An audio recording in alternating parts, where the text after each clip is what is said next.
Hi hello ನಮಸ್ತೆ. Taranath ಜೇಗರ್ಕಲ್ YouTube ಚಾನಲ್ಗೆ ಮತ್ತೊಮ್ಮೆ ಪುನಃ ಸ್ವಾಗತ.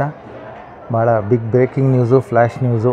ಈ ದಿನ ಸರಿಯಾಗಿ 11 ಗಂಟೆ ಮೇಲೆ KEAನ ಮುಖ್ಯ ವೆಬ್ಸೈಟ್ನಲ್ಲಿ ಈಗಾಗಲೇ ಆನ್ಲೈನ್ನಲ್ಲಿ ಅರ್ಜಿಗಳನ್ನು ಕರೆದಿದ್ದಾರೆ. ತಾವೆಲ್ಲರೂ ಕೂಡ ಸಾವಕಾಶವಾಗಿ ಅದು ಒಂದು ಸಾರಿ ಎಲ್ಲ ಡಿಟೇಲ್ಗಳನ್ನು ನೋಡಿಕೊಂಡಾದ ಮೇಲೆ ನೀವು ಅರ್ಜಿಯನ್ನು ಸಲ್ಲಿಸಲಿಕ್ಕೆ ಪ್ರಾರಂಭ ಮಾಡಿರಿ. ಗಡಿಬಿಡಿ ಬೇಡ, ಧಾವಂತ ಬೇಡ. ನೀವೆಲ್ಲವನ್ನು ಸ್ಯಾಟಿಸ್ಫೈ ಆದಮೇಲೆ ಅರ್ಜಿಗಳನ್ನು ಸಲ್ಲಿಸಲಿಕ್ಕೆ ಪ್ರಾರಂಭ ಮಾಡಿ. ಇನ್ನೂ ಟೈಮ್ ಇದೆ. ಈ KEAದವರು ಬಿಟ್ಟಿರ್ತಕ್ಕಂಥ ಒಂದು ಅರ್ಜಿಯ ಒಂದಿಷ್ಟು ವಿಷಯಗಳಲ್ಲಿ ಅಂದರೆ ಅಪ್ಲಿಕೇಶನ್ ಸಲ್ಲಿಸಬೇಕಾದಾಗ ಆ ಫ್ಲೋ ಚಾರ್ಟನ್ನು ಬಿಟ್ಟಿದ್ದಾರೆ. ಹೇಗೆಲ್ಲ ನಾವು ರಿಜಿಸ್ಟ್ರೇಷನ್ ಮಾಡಬೇಕು, ಹೇಗೆಲ್ಲ OTP ಬರ್ತದೆ, ಏನೆಲ್ಲ ಹಂತಗಳನ್ನು ಮುಗಿಸ್ಕೊಂಡು ಹೋಗಿ ಕೊನೆಯಲ್ಲಿ ಪೇಮೆಂಟ್ ಗೇಟ್ವೇಗೆ ಹೋಗಿ ಹೇಗೆ ನಾವು ಅಪ್ಲಿಕೇಶನನ್ನು ಸಬ್ಮಿಟ್ ಮಾಡಬೇಕಂತಕ್ಕಂಥ ಒಂದು ಫ್ಲೋ ಚಾರ್ಟ್ ಇದೆ. ಅದನ್ನು ನಾನು ಎಕ್ಸ್ಪ್ಲೇನ್ ಮಾಡ್ತೇನೆ. ಈಗಾಗಲೇ ಇವತ್ತು 11 ಗಂಟೆಗೆ ಅರ್ಜಿಗಳನ್ನು ಆನ್ಲೈನ್ನಲ್ಲಿ ಕರೆದಿದ್ದಾರೆ. ಆ ಲಿಂಕ್ ಕೂಡ ಎನೇಬಲ್ ಇದೆ. kea.car.nic.in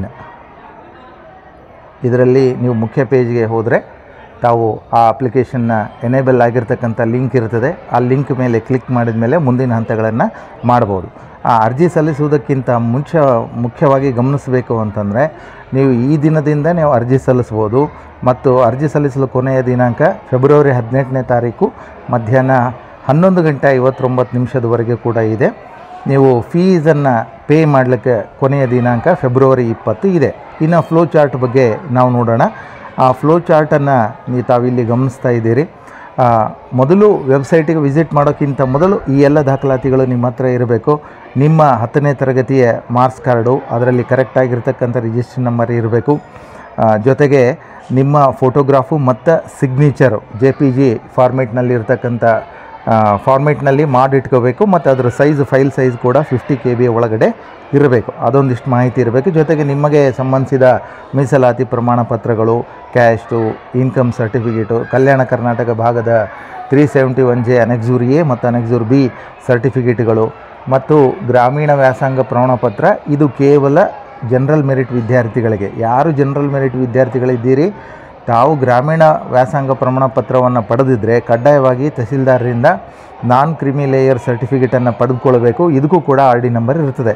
ಕಡ್ಡಾಯವಾಗಿ ಕೆಲವೊಂದಿಷ್ಟು ಫಾರ್ಮ್ಗಳಿಗೆ ಮತ್ತು ಕೆಲವೊಂದಿಷ್ಟು ಸರ್ಟಿಫಿಕೇಟ್ಗಳಿಗೆ RD ನಂಬರ್ ಇರ್ತಕ್ಕಂಥವುಗಳು ಇವೆಲ್ಲವನ್ನು ಒಟ್ಟಾಗಿ ತಾವು ತೆಗೆದಿಟ್ಟುಕೊಂಡು ನೇರವಾಗಿ cet.online.karnataka.gov.in/KEA/ ಹೋದರೆ ನಿಮ್ಮ ವೆಬ್ ಪೇಜ್ ಓಪನ್ ಆಗ್ತದೆ. ಅಲ್ಲಿ UG CET 2025 ಆನ್ಲೈನ್ ಅಪ್ಲಿಕೇಶನ್ ಅಂತಿದೆ. ಆ ಟ್ಯಾಬ್ ಮೇಲೆ ಕ್ಲಿಕ್ ಮಾಡಿ. ಆ ಟ್ಯಾಬ್ ಮೇಲೆ ಕ್ಲಿಕ್ ಮಾಡಿದಾದಮೇಲೆ proceed to registration for new user ಅಂತಿದೆ. ಆಲ್ರೆಡಿ ನೀವು ರಿಜಿಸ್ಟ್ರೇಷನ್ ಆಗಿದ್ದರೆ ನೀವು ಅದು ಒಂದು ಬರ್ತದೆ. ಇಲ್ಲ ನ್ಯೂ ಯೂಸರ್ ಇತ್ತು ಅಂತಂದರೆ ನಿಮ್ಮ ನ್ಯೂ ಯೂಸರ್ ಆ ಪ್ರೊಸೀಡ್ ಟ್ಯಾಬ್ ಮೇಲೆ ಕ್ಲಿಕ್ ಮಾಡಿ. ಆಮೇಲೆ ಅದು ಪ್ರೊಸೀಡ್ ಟ್ಯಾಬ್ ಮೇಲೆ ನ್ಯೂ ಯೂಸರ್ ಟ್ಯಾಬ್ ಮೇಲೆ ಕ್ಲಿಕ್ ಮಾಡಿದಾದಮೇಲೆ enter all the required information in the candidate registration form. ಅಲ್ಲಿ ಏನೇನು ಕೇಳ್ತಾರೆ ಅದನ್ನೆಲ್ಲ ಬರೀರಿ. ನಿಮ್ಮ ಮೊಬೈಲ್ ನಂಬರು ಎಂಟ್ರಿ ಮಾಡಬೇಕು. ಇದು ಪ್ರೊಸೆಸ್ ಮುಗಿಯೋವರೆಗೂ ಕೂಡ ಕಡ್ಡಾಯವಾಗಿ ಬದಲಾಗದೇ ಇರುವ ನಿಮ್ಮ ಮೊಬೈಲನ್ನು ತಾವು ಬಳಸ್ಕೊಳ್ಬೇಕು. ಜೊತೆಗೆ ನಿಮ್ಮ ಒಂದು ಪಾಸ್ವರ್ಡನ್ನು ಕ್ರಿಯೇಟ್ ಮಾಡ್ಕೊಳ್ಬೇಕು. ನಿಮ್ಮ ಫೋಟೋವನ್ನು ಅಪ್ಲೋಡ್ ಮಾಡಿ ಸಬ್ಮಿಟ್ ಮಾಡಬೇಕು. ಇಷ್ಟಾದ ನಂತರ ನಿಮ್ಮ ಮೊಬೈಲ್ಗೆ ಒಂದು OTP ರಿಸೀವ್ ಆಗ್ತದೆ. ಆ OTP ಬಂದಿರತಕ್ಕಂಥ OTPಯನ್ನು ಹಾಕಿ candidates have to provide their mobile number only, ಅಂದರೆ ನಿಮ್ಮಲ್ಲಿ ಬದಲಾಗದೇ ಇರತಕ್ಕಂಥದ್ದು. ಅದಕ್ಕೆ OTP ಬರ್ತದೆ. OTP ಹಾಕಿ ಮುಂದಿನ ಹಂತಕ್ಕೆ ಪ್ರೊಸೀಡ್ ಆಗಬೇಕು. ನಿಮಗೆ ರಿಜಿಸ್ಟ್ರೇಷನ್ ಆಗ್ತದೆ. ಈ OTP ಹಾಕಿ ನೀವು ವ್ಯಾಲಿಡೇಷನ್ ಮಾಡಿದಾದ ಮೇಲೆ ನಿಮಗೆ ಒಂದು ಮೆಸೇಜ್ ಬರ್ತದೆ. ಆ ಮೆಸೇಜ್ನಲ್ಲಿ ನಿಮ್ಮ ಅಪ್ಲಿಕೇಶನ್ ನಂಬರ್ ಇರ್ತದೆ, ಯೂಸರ್ ID ಇರ್ತದೆ, ನಿಮ್ಮ ರಿಜಿಸ್ಟ್ರೇಷನ್ ಯಾವುದು ಮೊಬೈಲ್ ನಂಬರಿಂದ ಮಾಡಿರಿ, ಮೊಬೈಲ್ ನಂಬರ್ 3 ಅಂಶ ಇರ್ತದೆ. ನೀವು ಹಾಕಬೇಕಾಗಿರೋ ಅರ್ಜಿ ಸಂಖ್ಯೆ ಕ್ರಿಯೇಟ್ ಆಗ್ತದೆ, ನಿಮಗೆ ಯೂಸರ್ ID ಕ್ರಿಯೇಟ್ ಆಗ್ತದೆ, ಜೊತೆಗೆ ನಿಮ್ಮ ಮೊಬೈಲ್ ಫೋನ್ ನಂಬರ್ ಕೂಡ ಎಂಟ್ರಿ ಆಗಿರ್ತದೆ. ಅದು ನಿಮ್ಮ ಸ್ಕ್ರೀನ್ ಮೇಲೆ ಕೂಡ ಡಿಸ್ಪ್ಲೇ ಆಗ್ತದೆ. ದಯವಿಟ್ಟು ಪ್ರೊಸೆಸ್ ಮುಗಿಯೋವರೆಗೂ ಕೂಡ ಇದನ್ನು ಕಡ್ಡಾಯವಾಗಿ ಬರೆದಿಟ್ಕೊಳ್ರಿ. ಯಾರಿಗೂ ಕೂಡ ಇದನ್ನು ಬೇರೆ ಬೇರೆ ಹಂತಗಳಲ್ಲಿ ಕೊಡೋಕೆ ಹೋಗಬೇಡ್ರಿ. ಭಾಳ ಸೀಕ್ರೆಟ್ ಆಗಿರ್ತಕ್ಕಂಥದ್ದು ಇದು.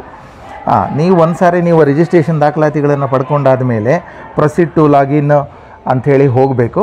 ನೀವು ಲಾಗಿನ್ಗೆ ಹೋಗಬೇಕು. ಅಥವಾ ಆಲ್ರೆಡಿ ರಿಜಿಸ್ಟರ್ ಆಗಿದ್ದರೆ ಯೂಸರ್ ಕೂಡ ಆ ರೀತಿ ಪ್ರೊಸೆಸನ್ನು ಮಾಡಬೇಕು.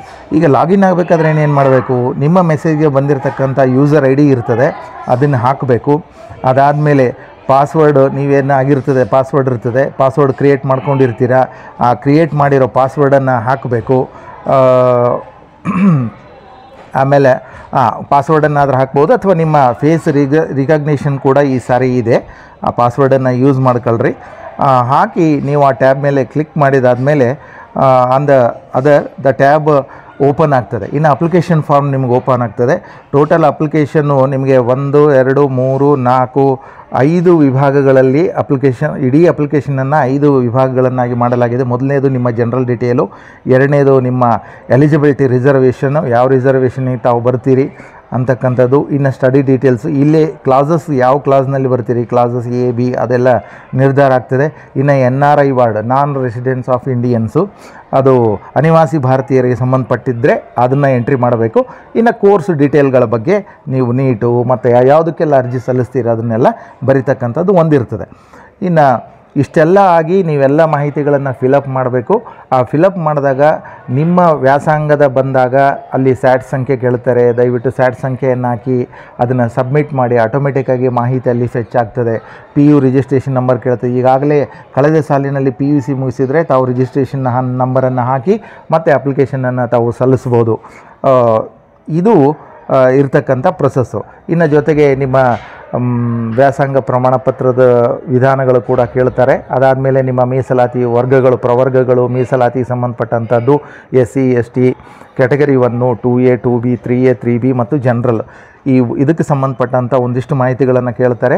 ಅಲ್ಲಿ ಕೇಳಿದಾಗ ತಾವು ಕಡ್ಡಾಯವಾಗಿ RD ನಂಬರ್ ಹಾಕಬೇಕು. RD ನಂಬರ್ ಹಾಕಿ ಸಬ್ಮಿಟ್ ಮಾಡಬೇಕು. ಅದು ಮತ್ತೆ ಆಟೋ ಹೆಚ್ಚಾಗಿ ಮಾಹಿತಿಯನ್ನು ಪಡ್ಕೊಂಡು ಅದು ವೆರಿಫೈ ಆದ ನಂತರ ಮುಂದಿನ ಹಂತದ ಪ್ರೊಸೆಸ್ಗೆ ಹೋಗ್ತೀರಿ. ಇಲ್ಲಿ ಗಮನಿಸಿ, ಜನರಲ್ ಮೆರಿಟ್ ವಿದ್ಯಾರ್ಥಿಗಳು ಒಂದು ವೇಳೆ ಗ್ರಾಮೀಣ ವ್ಯಾಸಂಗ ಪ್ರಮಾಣಪತ್ರ ಪಡೆದಿದ್ದಲ್ಲಿ ಅವರು ಕಡ್ಡಾಯವಾಗಿ ತಹಸೀಲ್ದಾರರಿಂದ NCLC ಸರ್ಟಿಫಿಕೇಟನ್ನು ತೆಗೆದುಕೊಂಡಿರಬೇಕು. ಅಂದರೆ ನಾನ್ ಕ್ರಿಮಿ ಲೇಯರ್ ಸರ್ಟಿಫಿಕೇಟು, ಮೇಲು ಸ್ತರಕ್ಕೆ ಸೇರಿಲ್ಲವೆಂಬ ದೃಢೀಕರಣದ ಪ್ರಮಾಣ ಪತ್ರವನ್ನು ಮಾನ್ಯ ತಹಸೀಲ್ದಾರ್ ನೀಡ್ತಾರೆ. ಅದನ್ನು ತೆಗೆದುಕೊಳ್ಳಬೇಕು. ಅದಕ್ಕೂ ಕೂಡ RD ನಂಬರ್ ಇರ್ತದೆ. ಸೊ ಈ ರೀತಿ ತಾವು ತಗೊಂಡು ಎಲ್ಲ ಅಪ್ಲಿಕೇಶನ್ಗಳನ್ನು ಒಂದೊಂದಾಗಿ ನಿಧಾನದಲ್ಲಿ ಮಾಡಬೇಕು. ನಿಮಗೆ ಬರ್ತಕ್ಕಂಥ ನಿಮಗೆ ಅನ್ವಯವಾಗುವ ರಿಸರ್ವೇಷನ್ ಕ್ಯಾಟಗರಿ ಮತ್ತು ನಿಮಗೆ ಅನ್ಯುವಲ್ ಇನ್ಕಮ್ ವಾರ್ಷಿಕ ಆದಾಯ ಎಷ್ಟಿದೆ, 371Jಗೆ ಸಂಬಂಧಪಟ್ಟಂಥ RD ನಂಬರು, ಜೊತೆಗೆ ನೀವು ಕನ್ನಡ ಮಾಧ್ಯಮದಲ್ಲಿ ಕರ್ನಾಟಕದಲ್ಲಿ ವ್ಯಾಸಂಗ ಮಾಡಿದರೆ ಅದರ ವಿಷಯಗಳು, ಆಮೇಲೆ ಗ್ರಾಮೀಣ ವ್ಯಾಸಂಗ ಪ್ರಮಾಣಪತ್ರ, ಜೊತೆಗೆ ಸ್ಪೆಷಲ್ ಕ್ಯಾಟಗರಿ ಇದೀಗ ಆಲ್ರೆಡಿ ಹೇಳಿದಾಗೆ ಸ್ಪೋರ್ಟ್ಸು, NCC, ಹೀಗೆ ಬೇರೆ ಬೇರೆ ವಿಧಗಳಲ್ಲಿ ಸ್ಪೆಷಲ್ ಕ್ಯಾಟಗರಿಯಲ್ಲಿ ಬರತಕ್ಕಂಥ ವಿದ್ಯಾರ್ಥಿಗಳಿದ್ದೀರಿ. ಅದರ ಒಂದು ಮಾಹಿತಿಗಳನ್ನು ಕೂಡ ತಾವು ಕೊಡಬೇಕು. ಇದೆಲ್ಲ ಕೊಟ್ಟಾದ ಮೇಲೆ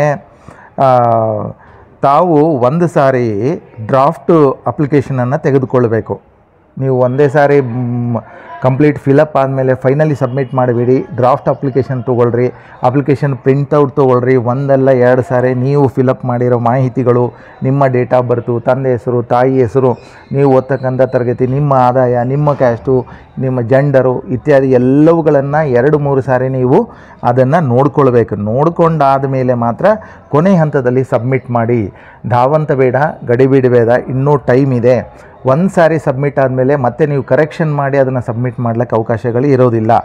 ಒಂದು ವೇಳೆ ಸಬ್ಮಿಟ್ ಆದಮೇಲೆ ಅಪ್ಲಿಕೇಶನ್ನು ಮುಂದೆ ನಿಮ್ಮ ಯೂಸರ್ ID, ಪಾಸ್ವರ್ಡು ಇದನ್ನೆಲ್ಲ ಬಳಸ್ಕೊಂಡು ಮತ್ತೆ ಪುನಃ ಲಾಗಿನ್ ಆಗಿ ಪೇಮೆಂಟ್ ಗೇಟ್ವೇಗೆ ಹೋಗಬೇಕು. ಅಲ್ಲಿ ನಿಗದಿಪಡಿಸಿರ್ತಕ್ಕಂಥ ಹಣವನ್ನು ಆನ್ಲೈನಲ್ಲಿ ಪೇಮೆಂಟ್ ಮಾಡಬೇಕು. ಕಾರ್ಡ್ ನಂಬರ್ ಎಂಟ್ರಿ ಆದರೂ ಮಾಡ್ಬೋದು, ಆನ್ಲೈನ್ ಇದರಲ್ಲಿ ಆದರೂ ಮಾಡ್ಬೋದು, ನಿಮ್ಮ QR ಕೋಡ್ ಸ್ಕ್ಯಾನ್ ಆದರೂ ಮಾಡ್ಬೋದು, ಇಂಟರ್ನೆಟ್ ಬ್ಯಾಂಕಿಂಗ್ ಆದರೂ ಮಾಡ್ಬೋದು. ಇದೆಲ್ಲವೂ ಕೂಡ ಅವಕಾಶಗಳಿವೆ. ಒನ್ಸ್ ನೀವು ಆನ್ಲೈನ್ ಪೇಮೆಂಟ್ ಆದಮೇಲೆ ಫೈನಲಿ ನಿಮ್ಮ ಒಂದು ಅಪ್ಲಿಕೇಶನ್ ನೀವು ಹಾಕಿರೋದು ಜನ್ರೇಟ್ ಆಗ್ತದೆ. ಅದನ್ನು ಪ್ರಿಂಟೌಟನ್ನು ಮಾಡ್ಕೊಳ್ರಿ. ಮತ್ತೊಮ್ಮೆ ಎಲ್ಲ ವಿದ್ಯಾರ್ಥಿಗಳಿಗೆ ಮತ್ತು ಪಾಲಕರಿಗೆ ತಿಳಿಸೋದೇನೆಂದರೆ, ಧಾವಂತ ಮಾಡಬೇಡಿ, ಗಡಿಬಿಡಿ ಮಾಡಬೇಡಿ. ಒಂದು ಸಾರಿ ಬ್ರೌಚರ್ ರಿಲೀಸ್ ಆಗಿದೆ ಈಗ ಆಲ್ರೆಡಿ. ಆ ಬ್ರೌಚರನ್ನು ಕೂಡ ನಾನು ಇಲ್ಲಿ ನನ್ನ ಸಬ್ಸ್ಕ್ರಿಪ್ಷನ್ ಬಾಕ್ಸ್ನಲ್ಲಿ ಆ್ಯಡ್ ಮಾಡಿರ್ತೇನೆ. ತಾವು ಅದನ್ನು ನೋಡ್ಬೋದು. ಆ ಬ್ರೌಚರನ್ನು ಡಿಟೇಲಾಗಿ ಓದಿ. 2 ಮಾಧ್ಯಮದಲ್ಲಿದೆ, ಇಂಗ್ಲೀಷ್ ಮಾಧ್ಯಮದಲ್ಲಿದೆ ಮತ್ತು ಕನ್ನಡ ಮಾಧ್ಯಮದಲ್ಲಿದೆ. ಓದಿಕೊಂಡು ಸರಿಯಾಗಿ ಅರ್ಥ ಮಾಡಿಕೊಂಡು ತಾವು ಅಪ್ಲಿಕೇಶನ್ಗಳನ್ನು ಹಾಕಿ ಮುಂದುವರಿಯಿರಿ. ಯಾವುದಕ್ಕೂ ಕೂಡ ಧಾವಂತ ಮಾಡಬೇಡಿ. ಇದಿಷ್ಟು ಈ ದಿನ ಕರೆದಿರ್ತಕ್ಕಂಥ ಆನ್ಲೈನ್ ಅಪ್ಲಿಕೇಶನ್ನ ಒಂದು ಫ್ಲೋ ಚಾರ್ಟ್ ಇದೆ. ಇದು ತಮ್ಮ ಗಮನಕ್ಕೆ ತರಬಯಸ್ತಿದ್ದೇನೆ. ಮಾಹಿತಿ ಇಷ್ಟ ಆದರೆ ದಯವಿಟ್ಟು ಸಬ್ಸ್ಕ್ರೈಬ್ ಮಾಡಿ, ಶೇರ್ ಮಾಡಿ, ಲೈಕ್ ಮಾಡಿ. ಈ ಮಾಹಿತಿಯನ್ನು ತಪ್ಪದೇ ನಿಮ್ಮ ಫ್ರೆಂಡ್ಸ್ಗಳಿಗೆ ಕಳಿಸಿ ಸಬ್ಸ್ಕ್ರೈಬ್ ಮಾಡಿ.